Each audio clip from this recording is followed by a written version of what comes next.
Hello. ഇന്ന് June 1. ജനുവരിക്ക് പറ്റാത്ത പലതും ഈവൻ നമ്മളെ കൊണ്ട് ചെയ്യിപ്പിച്ചിട്ടുണ്ട്.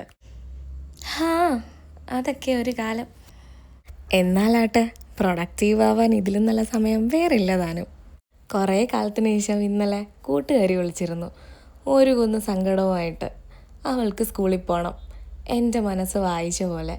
അപ്പോഴാട്ടെ തിരക്കിട്ട് ഫോൺ വെച്ചെങ്കിലും ഞാനൊരു ലൂപ്പിൽ പെട്ടുപോയി.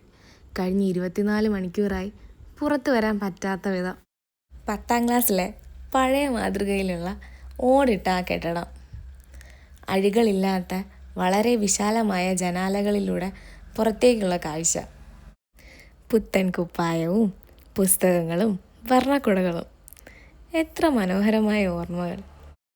അല്ല, ഇതിപ്പോൾ ഞാൻ എന്താ ഉണ്ടാക്കുന്നത്? പണ്ടെപ്പോഴോ കഴിച്ചതും കണ്ടതും കേട്ടതുമായിട്ടൊക്കെ എന്തൊക്കെയോ സാമ്യമുള്ള പോലെ. തൽക്കാലം ഇതിന് ഞാൻ പേരിട്ടിട്ടില്ല. സ്വന്തം റിസ്കിൽ ഉണ്ടാക്കാവുന്നതാണ്. ഇന്ന് ഇത്ര പ്രൊഡക്ടിവിറ്റി മതി.